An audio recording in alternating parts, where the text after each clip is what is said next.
Good morning. Good morning. Let us begin by thanking all of our sponsors for this morning's share. To thank our annual TALMUD TORAH sponsor for Tafshin Pei 5785, the Tilson Mishpach of Am Yisroel, for dedicating all the Shemar Troshos this year as a zechus for besuros tovos for Am Yisroel. Our TALMUD TORAH sponsors for the month of Adar, Habalin Latova, Teri and Steve Czinn, in loving memory of Teri's father, Dr. Kahn, Tzvi, Hersch, Ben Yosef, HaKohen, the Ziv, Lavine, and Behrman families in memory of Mr. Willian Ziv, Zev Shmuel, Ben Yisroel, zechus Livracha. And our Daf Yomi sponsor for today, Plunka, in memory of Moshe ben Amram. Moshe Rabbenu, whose Yahrzeit is today on Zayin Adar.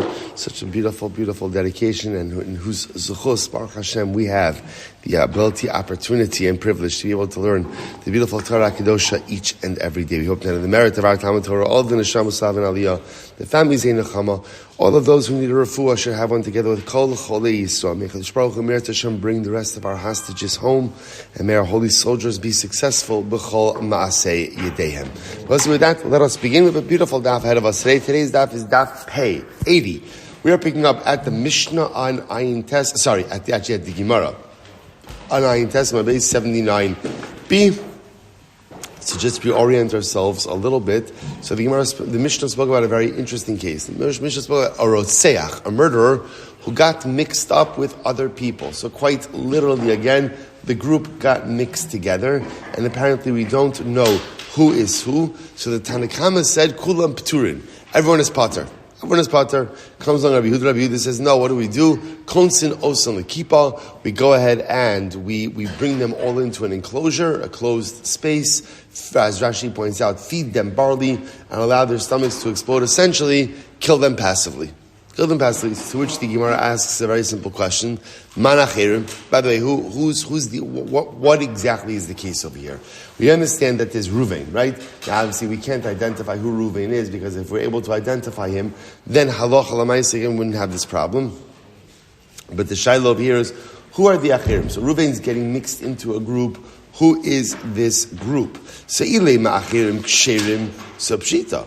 If you tell me that we're talking about that Ruvain gets mixed into a group of just regular other people, right? If that was the case over here, so Ruvain is a rotzeach, which means he is a condemned killer. He's going ahead and he is getting mixed in with a group of other people who are just ksherim, just innocent people. And literally, we don't know who's Ruvain, who's the rest of the innocent chevra. So of course, the Tanakama makes sense that Tanakama, everybody's pater. Because what are you going to do? What are your options over here? Your options are to either put everyone to death or put no one to death. So obviously in that scenario, we're going to put no one to death. V'su, Bahalim Rabbi Huda, Konsenos Lekipa. Furthermore, again, let's analyze this. If we're actually talking about a scenario of where one person is the Rotzeach, everyone else is an innocent person, is Rabbi Huda going to say that under those circumstances, you're going to put everyone together? In a kippah, you're going to put everyone together again. Like in a jail cell or whatever, and incarcerate everyone together and just feed them barley till their stomachs explode, knowing that the majority of people in this group are innocent, doesn't make any sense. So, what is the case? What is the case of rotzeach shenis arev b'achirim? What is the case of the murderer who gets mixed in with a whole other group of people? What is that case? It says the Gemara, here we go, Am Yisroel, Hacha, berotzeach shelo nigmar dino, shenis arev berotzchim achirim shenigmar dinon askinon. Okay, so here's the case. The case is Ruvain, right? Ruvain is an individual who is rotzeach, a murderer, but shelo nigmar dino. Lo nigmar dino means that his judgment was not solidified. Not solidified. Now, what does that mean? Or I should say, wasn't completed. So Beis Din knew how they were going to rule about this particular case. Beis Din knew that they were going to find him guilty, but Beis Din did not get around to actually issuing the verdict itself. Right? I'll say, by the way, this actually makes a lot of sense, because remember we saw this earlier on in the Masechta, that in a capital case, if Beis Din is going to condemn someone, so what's the halacha? You couldn't adjudicate and condemn that same day. Remember, what did you have to do? You had to sleep on it. So you could very easily have a case where it's clear that Beis Din is going to convict him. Beis Din is going to convict him, but they didn't get around to issuing the judgment yet. And what happens? He escapes. He escapes, and he gets mixed up in a group of other individuals. So Reuven himself is the guy whose judgment was not yet solidified. He gets mixed into a group of other murderers whose judgment was solidified. The problem, of course, is that what? We don't know who's who. So what do we do in this kind of scenario? So watch this. Rabbanan Savri in Gomrin Dino Shal Adam Elabafanav Hilchach Kulan Pturin.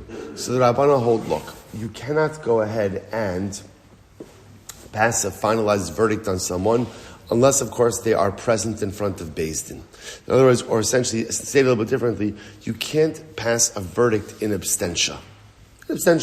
So because the defendant is not there, therefore Beis Din is unable to go ahead and pass the verdict. So because you're unable to pass the verdict, what's the only other option? What do?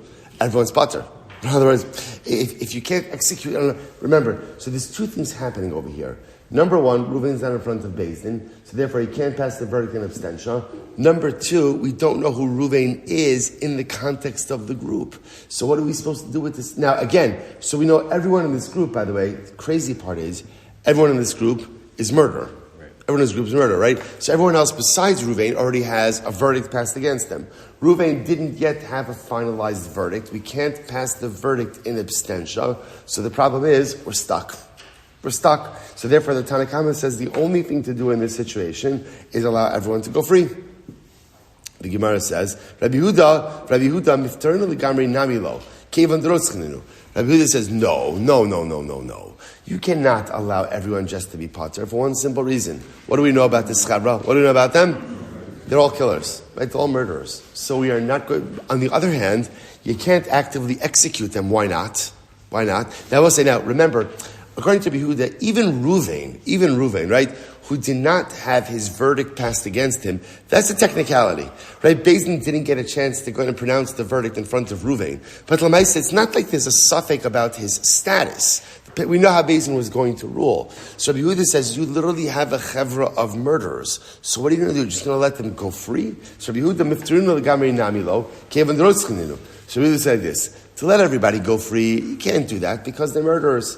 Hilchach konsin osa l'kipa. Therefore, so what do? We go ahead and we put them into an enclosure, right? Essentially we incarcerate them, feed them barley, and their stomachs will explode. So kill them passively.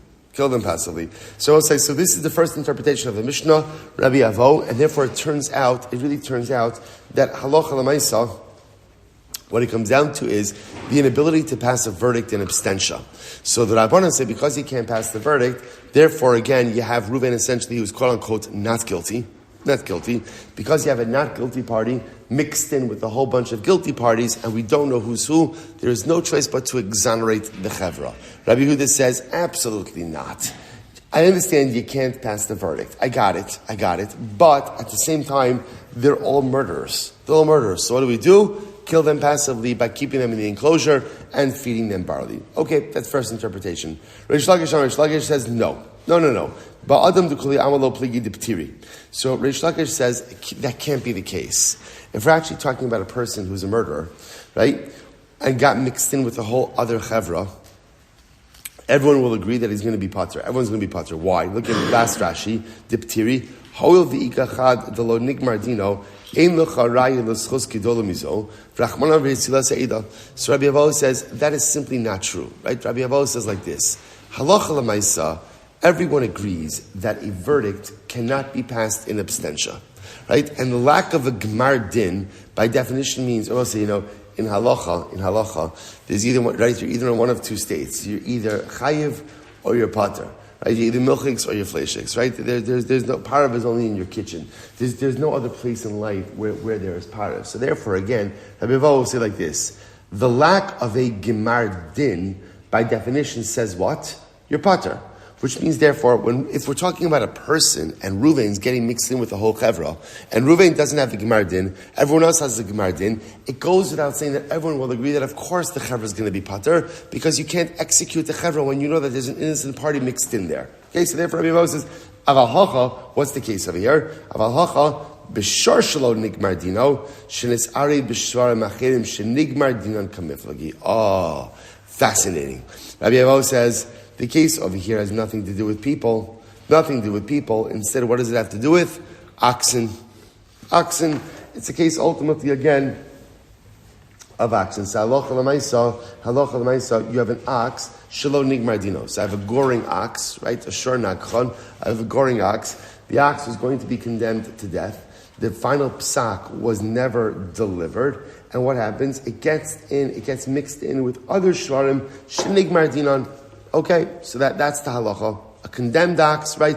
Or I should say, condemned chevra of oxen, and an ox that has not yet had its gemar din got mixed in. Here we go. Rabbanan Sabri, so Rabbanan say, K'misas bailim, kach misas hashar. So the Rabbanan will say, we've seen this before, that the judgment of the ox is reflective of the judgment of the owner. Namely what? The Rabbanan will say like this, and also we see this because the pasuk itself equates the judgment of the ox with the judgment of the baal of the owner, and therefore the halacha essentially will be like this. In the same way that the owner cannot have the gemar din in abstentia, so too the shar cannot have gemar din in abstentia. Therefore, if a shar that doesn't have its gemar din gets mixed in with the rest of the group that did have a gemar din, you have an innocent shar mixed in with a group of guilty shvarim, and there's only one option, which is what? To go ahead and exonerate the entire group. Exonerate the group. Okay, so the Gemara says. That's the Rabbana.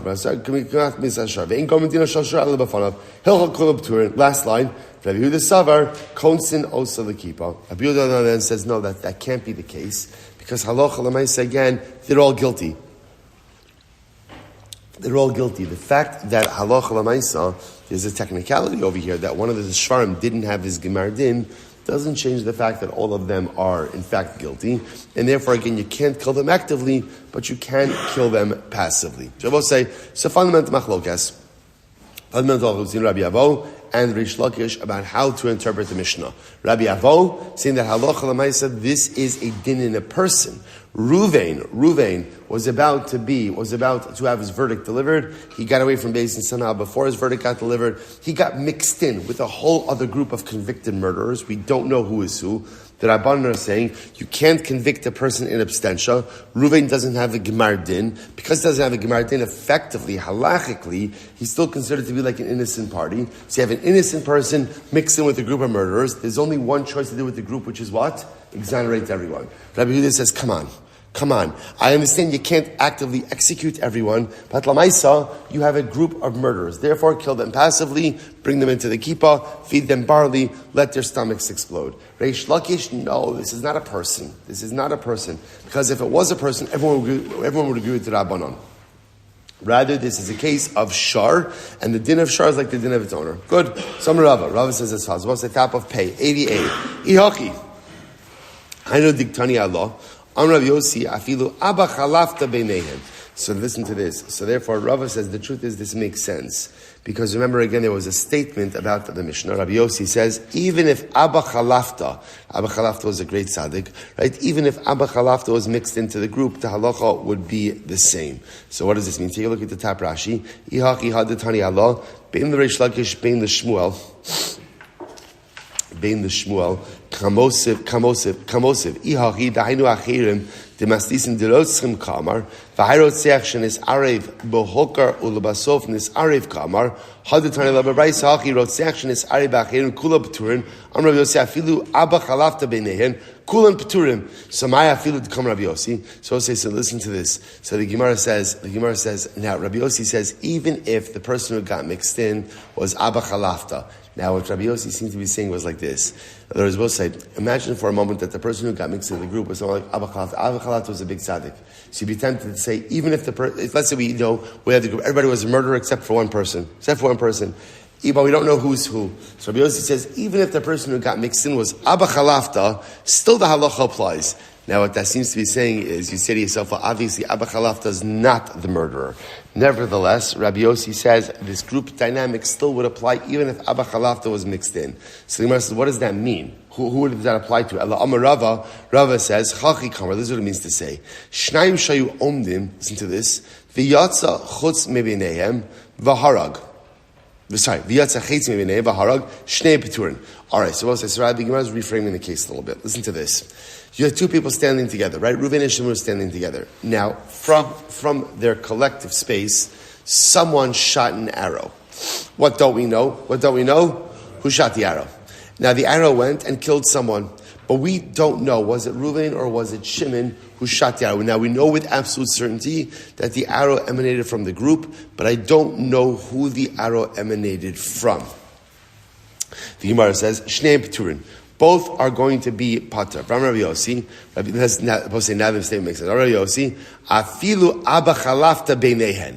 And Rabbi Yossi says, even if one of the two guys was abba chalafta. In other words, I might have thought like this. If it's Reuven and abba chalafta, and from within the group, someone shot an arrow, and the arrow went ahead and killed Shimon, but we don't know who it is, so you'd be tempted to say, it's for sure Reuven. Can't be abba chalafta. Right? Abba Chalafta would never do such a thing. Nevertheless, even if one of the people is Abba Chalafta, ultimately both are pater. Since we do not know with definition who went ahead and shot the arrow, therefore by definition we have no choice but to exonerate. Now I will say, this is all part of the same motif, right? Because this is what the Rabbanan are saying in the Mishnah. Whenever you have any level of ambiguity about the identity of the murderer, by definition, we're just always reticent to execute. And in general, the halacha is reticent to execute anyone. But halacha has come v'kama when the identity of the murderer is somewhat ambiguous, we just can't carry through. Even in a case, two guys, Reuven Abba Chalafta is a gadol adar. They're standing together. An arrow shoots forth from between them, kills Shimon. You'd be tempted to say logically, who's the killer? It's got to be Reuven or Abba Chalafta. Even in a case like that, we won't execute anyone because of identity ambiguity. Take a look at Rashi for just a moment. Ela Amarava, B'shelo Hokar LeBeis Kamar, Kigon Shnayim Omdim, V'yatzechetz Mebineim. Two people are standing, right, and an arrow is shot forth from between them. Then Yodin Eiza Mehen Zarko, I don't know who shot it. Shnei Peturin, both are pater. Rabbi Yossi, afilu abba chalafta beineim. Shakol yodin shu chasid v'lo zarku lo mechayvin liidach mishum hay chazaka. Ubaha afilu Rabbi Yehuda moda Rabbi Yehuda damar kolin sinos lekipa lo Allah Allah kai elachi kamartana kamba v'chisur machshrei v'masnis v'achi katani v'shor shenig mardina. So what I said, the point over here is that halacha l'maisa, even Rabbi Yehuda would agree in a case like this, right? Even Rabbi Yehuda would agree in a case like this, that halacha l'maisa, everybody is going to be pater. We're both saying that there's an interesting Musar Haskell in this also. You think to yourself, well, why wouldn't we say that if Abba Chalafta is there, Abba Chalafta is pater, right? What's the logic? So obviously, the logic is that when there is any identity ambiguity when it comes to a capital case, we have no choice but to pater everyone. But there's also something else that's interesting. The Gemara, the Mishnah in Pirkei Avos says, Al tamin ba'atzmacha ad yom moscha. Do not believe in yourself in the day until the day that you die. Which, of course, at first glance could be easily misunderstood. Of course, you should believe in yourself. A person should believe in themselves each and every day. So what does it mean? What does that mean? The things we're supposed to say is a person should never think that they are incapable of performing any avera. Sometimes like you see a particular avera and you're like, oh, I would never do that. Don't say that. Because given the opportunity, people would perform almost any avera. V'haraya, if HaKadosh Baruch Hu has to prohibit it, it means that man has somehow a natural proclivity to do it. Right? If you didn't have a proclivity to do it, HaKadosh Baruch Hu wouldn't have to aser it. So there's this tremendous Musar Haskell, like even if Abba Chalafta was one of the two guys, even Abba Chalafta is not incapable of shooting an arrow and killing someone. It's a tremendous yisod because sometimes we become a little bit too self-assured and a little bit too confident about things that we would quote-unquote never do. And I will say in our own lives, I think if we look at our lives, I would imagine that, I gotta talk for myself, there are averos that I have done that I thought I would never do. I thought they were beyond me. But somehow, Baruch Hashem, I found the yicholas. I dug deep, right? And I found the ability to go ahead and do it. The nature of man is we find ourselves kind of trespassing lines that we never thought we would, but we do. And the more on guard we could be about ourselves, the more vigilant we are, and the more honest we are that the truth is, given the opportunity, I would do almost anything and everything. The more real we are about ourselves, then the more vigilant, the more on guard, and the more we could protect ourselves about crossing those lines. Incredible Yisod. The Gemara goes weiter. Now again, going back, circling back. So now we understand what Rabbi Yossi was referring to, right? So Rabbi Yossi in the Brisa, when he said, even if Abba Chalafta is one of the two people, that was about a different case. That's talking about two people standing together, an arrow shoots forth from between them, the arrow goes and kills someone. So the Gemara says, they're pater. Even if one of the guys is mamish like a gadol hadar, so you'd say, of course it wasn't the gadol hadar, it must have been the other guy. No, there's identity ambiguity, and therefore both ultimately, again, will be pater. Now circle back. If you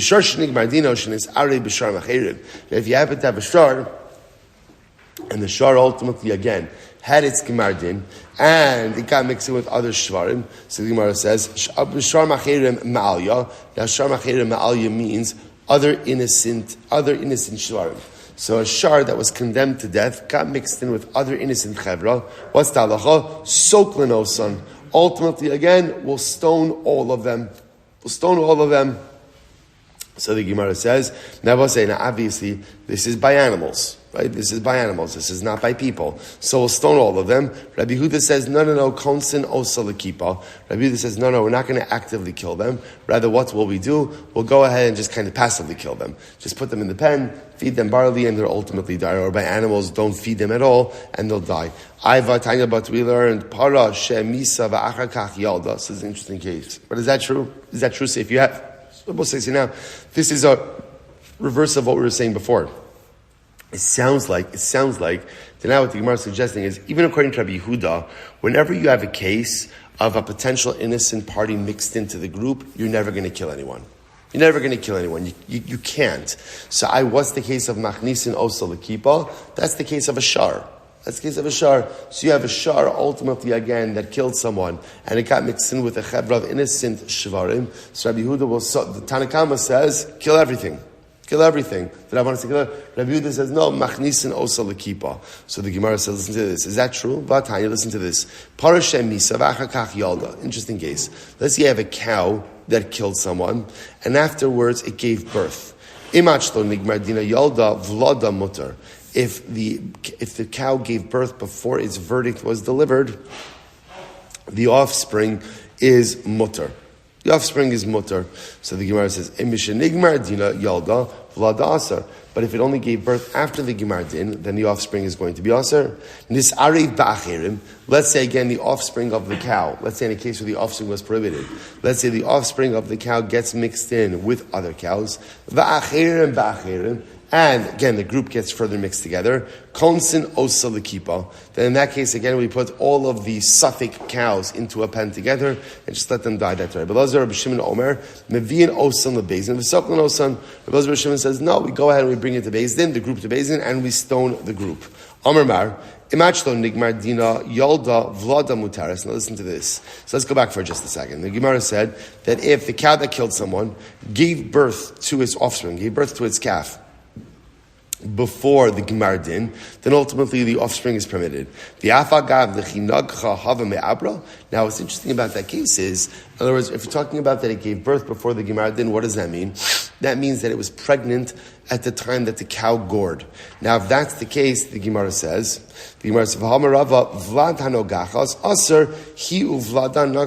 Rava says that if you have a cow, a pregnant cow that gored, both the cow and its offspring are going to be asr. Why?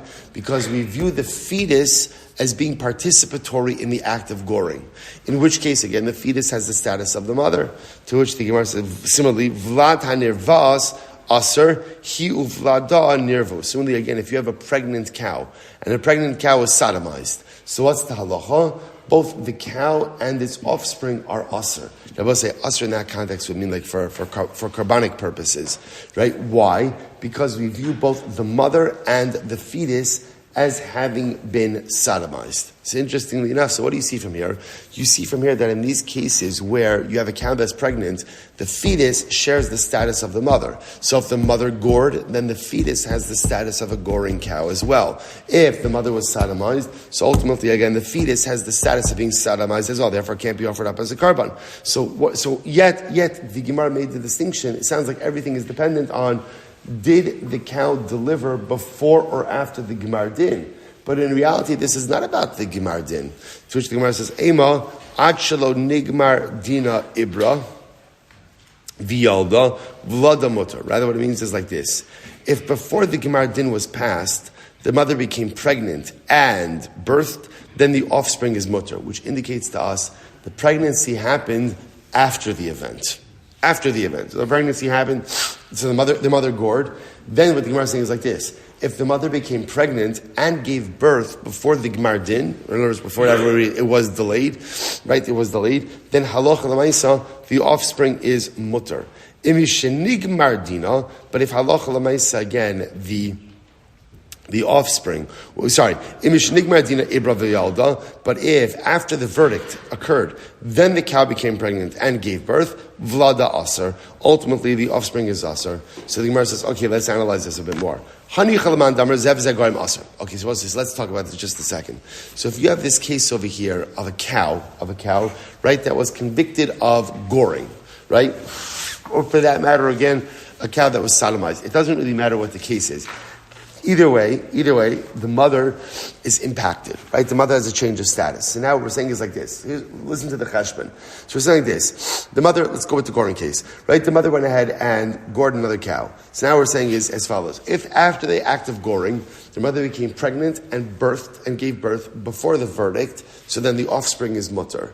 If the mother became pregnant and, either became pregnant and birthed after the verdict, or even became pregnant before the verdict and birthed after the verdict, then the offspring ultimately again is going to be asar.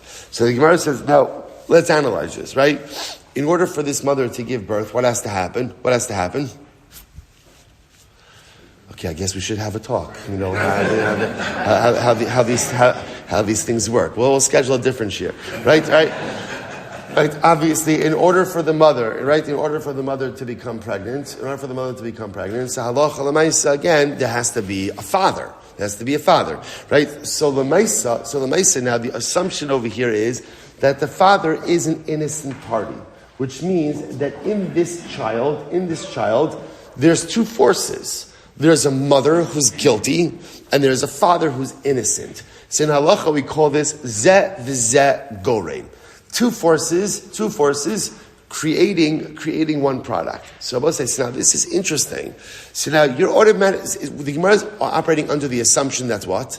That the status of the child is automatically determined by who? By the mother. But there's a father also, right? There's a father. And the father's status is totally mutar. So the Gemara says this whole thing makes sense according to the opinion that says, Zeh v'zeh goreim asar. Right? Then even though you have two forces, you have gore means causations, right? You have two causes. A mother cause, a father cause. The mother cause is guilty. The father cause is innocent. So again, if you go with the opinion that says that as long as one of the cause is the wrong word, but as long as one of the garmin, what was it?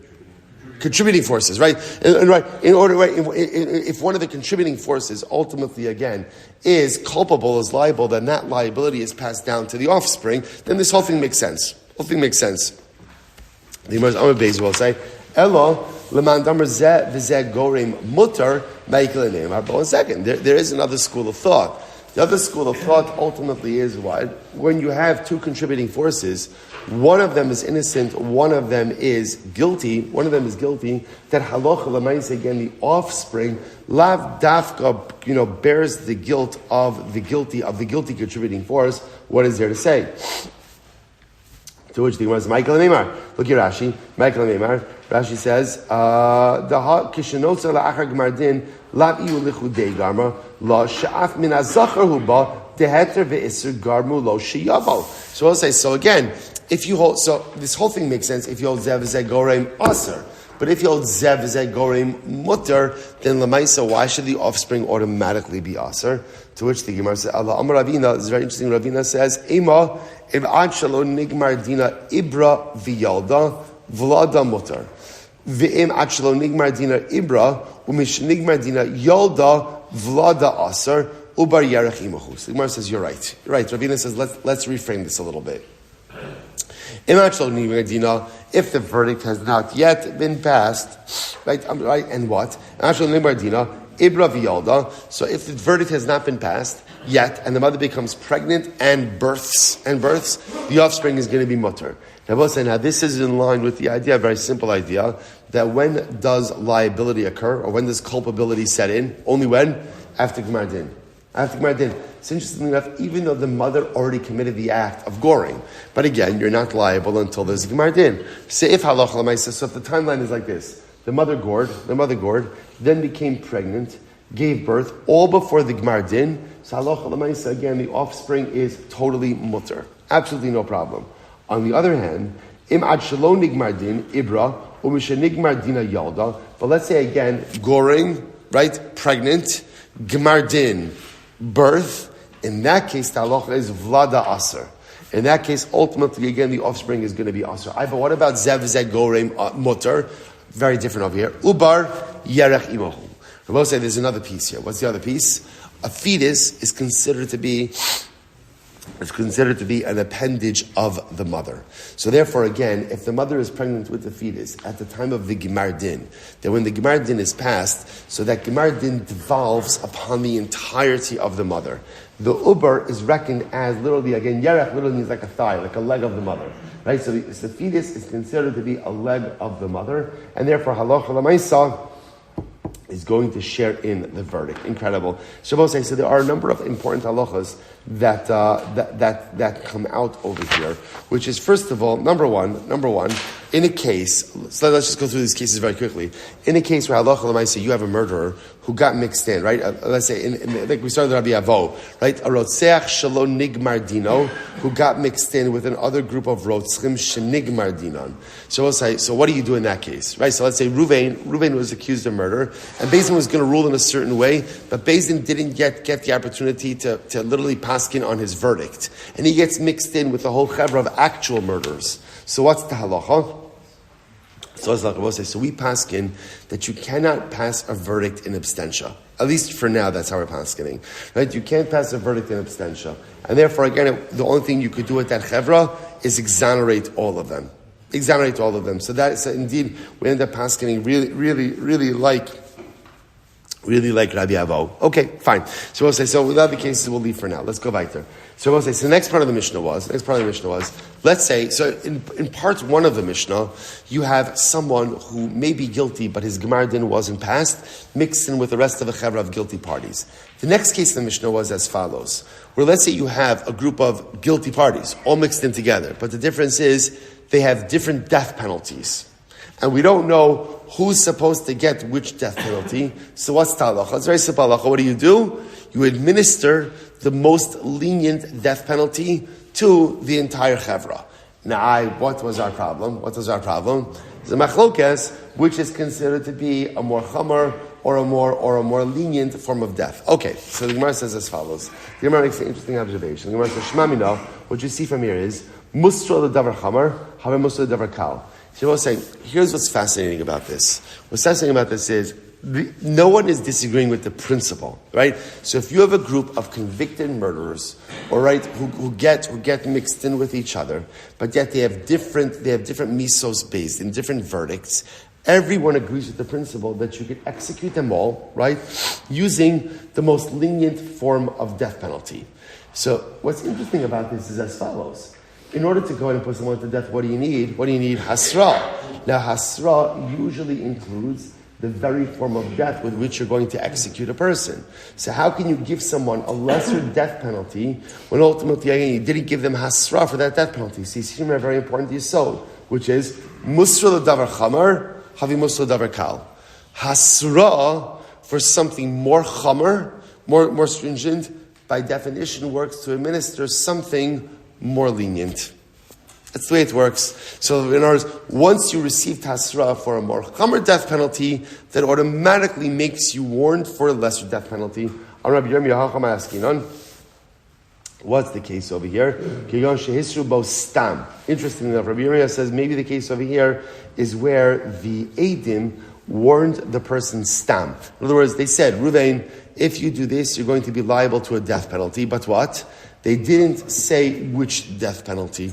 Interesting. The Gemara says, "V'haitanahu," and this reflects the following view: "The Sanya ushar chayvi miso shebatorah ein mamisin osa ela be'eda." And Shlomo Bozai, the halacha is for any chayvi misos, right? For any death penalties in the Torah. And Rashi points out over here, it's actually right across in Rashi, shar chayvi misos chutz mimesis shenotzarach hasra trachmana amar lo sakma v'lo chasal. So we actually have seen this, right? Mesis, that's the one who incites others to worship avodah zarah. He is the exception to the entire rule. Everyone else needs hasra. A mesis does not require hasra. Because halacha l'maisa, essentially, we throw the book at the mesis. So interestingly enough, everyone else, shar chavim miso shebetorah, ein mamisin osen ela be'eda. So number one, you can only adjudicate their case in the basin of 23. That's number one. Number two, ve'edim, you also need witnesses, v'hasra, and halacha l'maisa hasra. So we'll say this is Beis Din 101. Or I should say, Misal Beis Din 101. In order to execute someone, number one, they have to be judged in the basin of 23, Sanhedrin Katan. Number two, there has to be Eidim. Number three, there has to be Asra. Rabbi say now, Va'ad shiodiu shu chayiv misas Beis Din. Now the Tanakama holds, furthermore, so what do the Eidim have to say? Eidim just have to say, Ruvain, if you do this, you are liable to be executed by Beis Din. So interesting enough, they don't have to say what type of misas Beis Din, but they just have to say misas Beis Din. Rabbi Yehuda says no. Rabbi Yehuda Omer, Ad shiodiuhu be'eza misohu nera. Rabbi Yehuda says not true. It's not enough just to say generically you're going to be put to death by Beis Din. Rather, again, Rabbi Yehuda says they actually have to articulate what type of misas Beis Din Reuven is going to be liable to.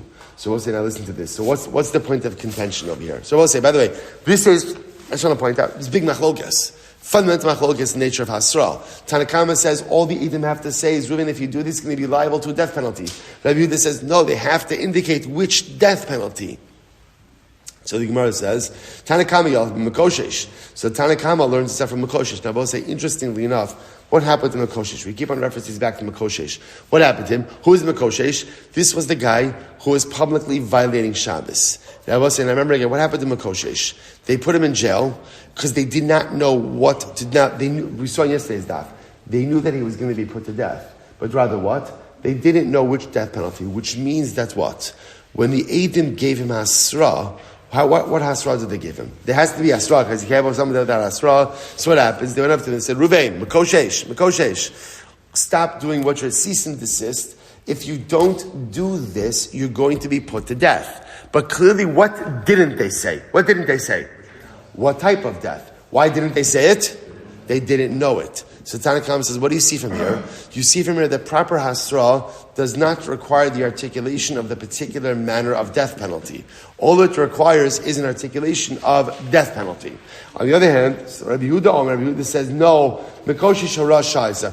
Don't bring a raya from Mekoshesh. Don't bring a raya. Right? We'll say, do not bring a raya from Mekoshesh. Why? Mekoshesh was an exception. Harash Shah means it was Yotzim Naklal. Yotzim Naklal, that Allah Chamais again, literally because they did not know what to do with him. This was the first time this happened, but this is not the norm. The norm is when Eidim give Hasra for a death penalty, Halacha L'maisa, they have to say explicitly which death penalty you're liable to. Mekoshesh is an exception to the rule. Incredible. Good, let's go weiter. Now, by the way, Halacha L'maisa, that's how we paskin. That Hasra does not have to be Misa specific. Right? The witnesses do not have to say, Reuven, if you do this, you're going to be subject to skila, streifa, hereg, or chenek.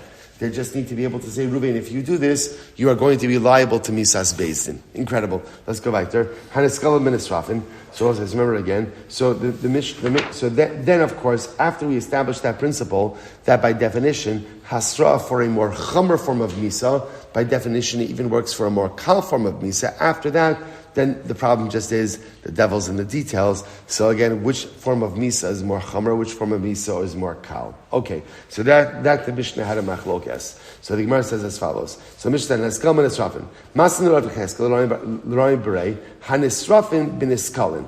So I'll say, if you have a group of people who are chayiv sreifa, who get mixed in with a group of people chayiv skila. Now, both say, now, the assumption the Gemara is working is like this. The lashon of hanisrafin b'niskalin means the majority of people in this group are chayiv skila, and a minority of people who are chayiv sreifa get mixed in with each other. That's the case. So what happens? Rabbi Shimon says, yadunu b'skila, sha'asreifa chamura. Rabbi Shimon says they should be judged with skila. Why? Why? Because out of skila and streifa, so streifa is the more chamer, skila is the more kal, and whenever you have a mixture of people, chayvim misos, you always administer the more kal misa. Amar Rabbi Yehuda, Abba, lo tinisiachi. So Rabbi Yehuda says to his father Rabbi Shimon, Father, don't paskin that way, right? Don't articulate it that way. For what? One reason. My area the sreifa chamura. Why do you have to even get into a case? Ultimately, again, that sreifa is more chamer. There's a simple reason. Tepukle the ruba niskalin inhu. So this is interesting. So we'll say, so watch what happened over here, right? So the case over here is you have a minority of nisrafin who get mixed in with a majority of niskalin, right? So a minority of people chayiv sreifa get mixed in with a majority of people who are chayiv skila. Rabbi Shimon says everyone agrees that you give them skila. Why? Because skila is more kal than sreifa. Comes along Rabbi Shimon's son Rabbi Yehuda and says, Abba, don't say that. Don't say that. You don't even have to get into all of this. It's simple. Why should the chavra get skila? Why should they get skila? Why? Because rov. Because the majority of the group are niskalin. That's why they should get skila. So how should we frame this case? Haniskalin ben nisrafin. So the better way to frame it is a minority of niskalin get mixed in with a majority of nisrafin. Right? So a minority of the group are chayiv skila, get mixed in with the majority of the group that are chayiv sreifa. Rabbi Shimon says, now it makes more sense. Yadunu b'skila, shas sreifa chamura.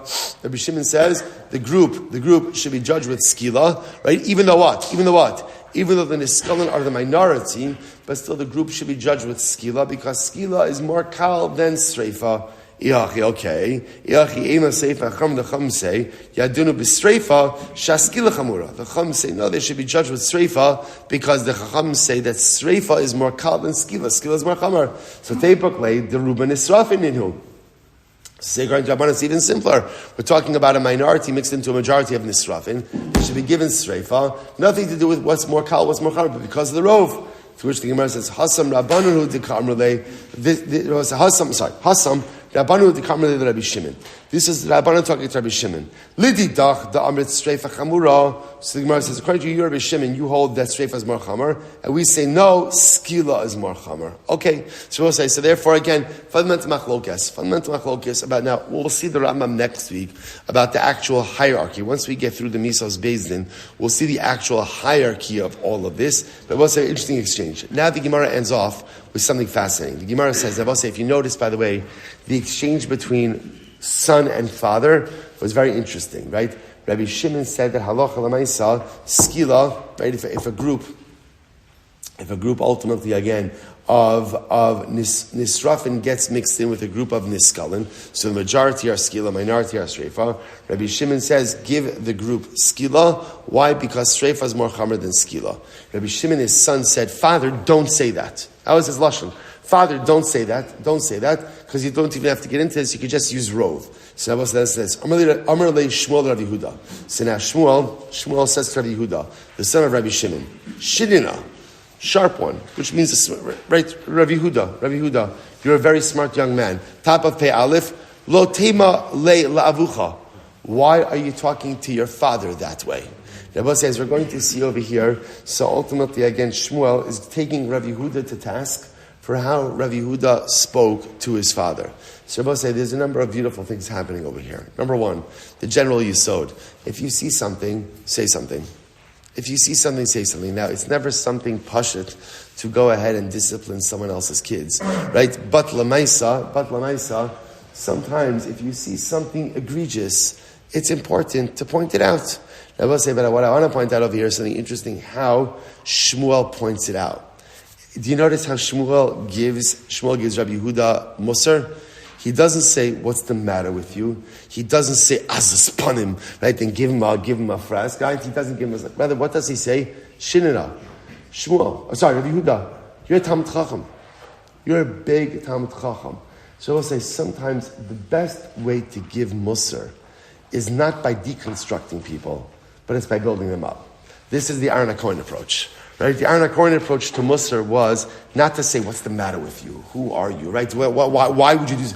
The HaKohen approach was to go ahead and to show someone how great they were. And when you show someone how great they were, and right, and you get people to believe in themselves, then they come to understand that certain behaviors are in fact beneath them. So such a profound yesod over here. So Shmuel is very shocked by the way that Rabbi Yehuda spoke to his father Reb Shimon. But how does he call him to task? Not by demeaning him, chas v'shalom, but by saying to him, Rabbi Yehuda, Shinina, you are sharp, you are smart, you are a Talmud Chacham, you are great.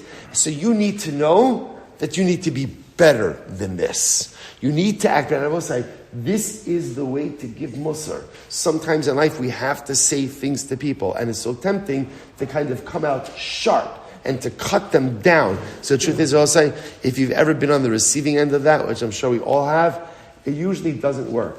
No one is ever beaten down and says, now that I've been beaten down and feel like 2 cents, now I'm really ready to become the best version of myself. Right? Generally, when people are beaten down, you know what happens? They stay down. But when you build people up, right? You're great. You're fantastic. You're amazing. But let's talk about this thing that just occurred.